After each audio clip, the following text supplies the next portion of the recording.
With me, Arizona Senator John McCAIN. Well, Senator? Well. Yes, indeed. What an afternoon. It's just remarkable. Frankly, I don't know exactly where to begin, except I don't know what incidental could actually mean, unless we're talking about that would be Chairman Nunes. Yeah, and unless they were monitoring the conversations of some foreign entity, i.e. Russian, and that other names might have come up. But Chairman Nunes says, I saw nothing to do with Russia and the Russian investigation, yet he hops in a car and goes down to the White House without talking to the Democratic chairman and briefs the president. I don't understand that, and honestly, what this is now really, GRETA, is a requirement for a select committee. I believe that there's a better relationship in the Intelligence Committee in the Senate between Senator Warner and Senator Burr, but this just shows a tremendous chasm between the two senior members of the House Intelligence Committee. What we need is a select committee. We know that the Russians interfered with our election, and they did not achieve in affecting the outcome, but we know that for sure. We know that there are cyber attacks going on all the time. There are leaks going on all the time. And so what we need to address this whole issue of what the Russians did, how they did it, the impact, and what we do about it, I now believe belongs in the hands of a select committee. There's not, I think... So not an independent commission, but you want it done on the Hill?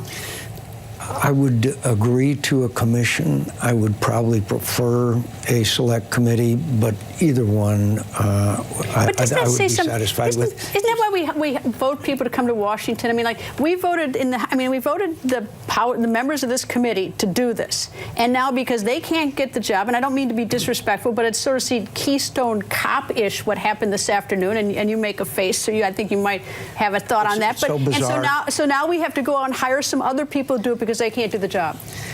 I'm afraid that's a conclusion that I have reached, and I didn't do it lightly. But yes, it is bizarre, the things that are being said. There's no substantiation for either what Chairman Nunes said, nor is there substantiation for what Congressman Schiff said. Well, he was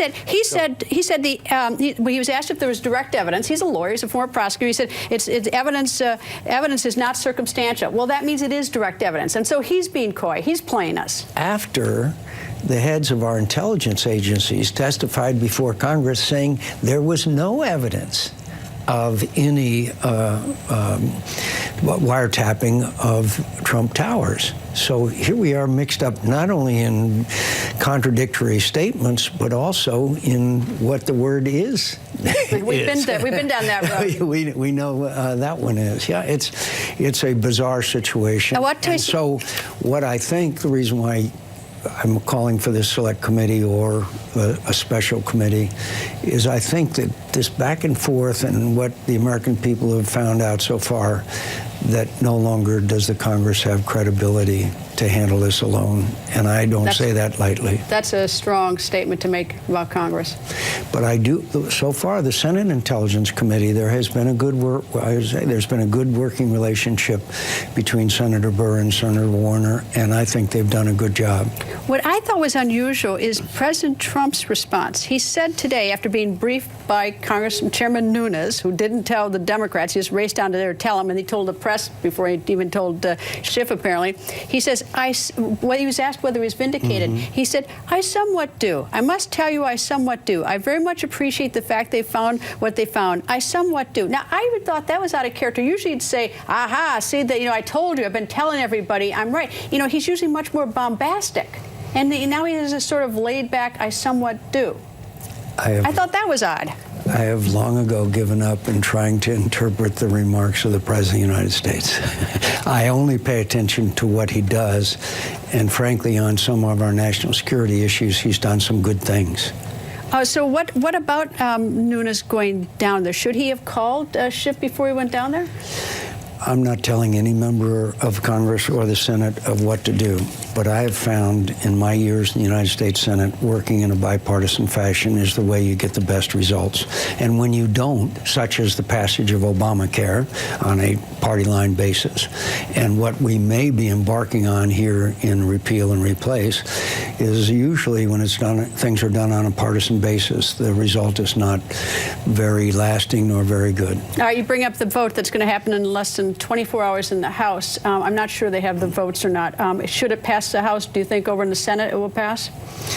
I don't know, because I don't know the changes that are going to be made, but I believe that in the Senate, as is our responsibility, there will be amendments and there could be changes that would require a conference committee. That's the way the Congress works. You know, what I understand is if there are changes, I mean, we have a CBO score, whether you like it or don't like it, whether you think it's fair or wrong, we have a CBO score. Now, if you make all these changes, doesn't that sort of throw out the CBO score? And so it should get scored at least? If you found it was important to begin with to get one, then we should get another one with changes? But Greta, the CBO scoring of Obamacare at its inception was way off. CBO over time has lost some of the credibility that it used to have. I think that the biggest issue here is, and there are many, but one of them is, what about those states like mine that adopted Medicaid expansion?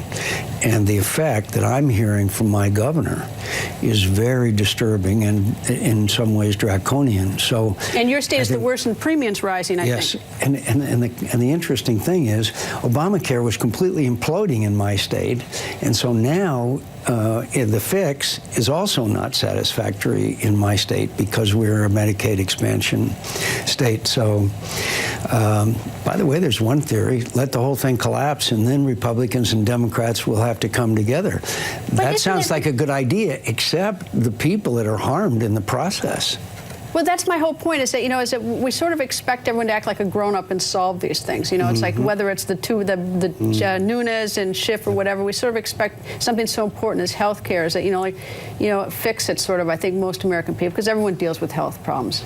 Yeah, and the American people deserve better. They deserve better while we look at entitlements, which are now eating up the entire budget by a certain year, depending on the state of the economy. That's why our approval rating is 14%. Everybody looks at President Trump's approval rating. Look at the approval rating of Congress. Well, don't look at lawyers and journalists. We'll leave that out of the mix. Some are lawyers and congressmen. All right, that's right. All right, North Korea test-fired another missile today. Everything is creeping in a bad direction. They have 5 nuclear tests. They keep testing missiles. They keep having threatening language. We've tried everything. We've been nice to them. We've been mean to them. We've had sanctions. We've had no sanctions. We have humanitarian aid. We have 6-party talks. What's left? Not the first president to be tested. Okay, he'll be tested by the Russians. He's being tested by the Iranians. He's going to be tested by the North Koreans. It is unacceptable to have a missile on a rocket on the pad that's capable of reaching the United States with a nuclear weapon. And we have to do air defense systems, the THAAD that we're placing in South Korea. Well, China doesn't want those THAAD air defense missiles there. They certainly don't. But the point is that China is the one that the only one that can control Kim Jong-un, this crazy fat kid that's running North Korea. And they're the ones. They could stop North Korea's economy in a week. But they haven't. So why? They haven't. So what? How do you get China to do it? The Chinese have to understand there's a penalty going to be imposed by us if they don't rein in an individual that could literally start a world war. And more importantly, perhaps in the short term, strike the United States of America. He's not rational, Greta. We're not dealing even with someone like Joseph Stalin, who had a certain rationality to his barbarity. So this is incredibly serious. But the first place I'd go is China and say, look, you can shut down their economy.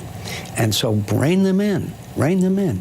It's in your interest to do so. And if the Chinese refuse to do that, we have to consider all options, and it isn't necessarily a world war. But Mr. Kim Jong-un has got to understand that there would be a huge penalty to pay if he even tried it. One last quick question. As is the Senate House bill, would you vote yes or no? Or are you going to vote yes or no, assuming it comes over? I'd have to look at what comes over, Greta. It's changing all the time. I hear different statements and comments. We will be doing a amending process here in the United States Senate. I want something that I can vote for. It's vital that we fix this system. But we promised to repeal and replace. We didn't promise just to repeal, and that's why I'm sometimes a little frustrated. Isn't it just mostly an amendment? I mean, aren't you just amending Obamacare? Well, amendments can change the entire bill. I mean, there are amendments that, particularly on Medicaid expansion and others, that would have the effect of rewriting the bill, as you know. But to do nothing, I think, is the worst of all worlds, particularly in my state, where premiums are going up 125%. Your state's getting hit the hardest. You're hit. Exactly. Anyway, Senator, nice to see you. Hope you'll come back often. Thank you. Thank you, Greta.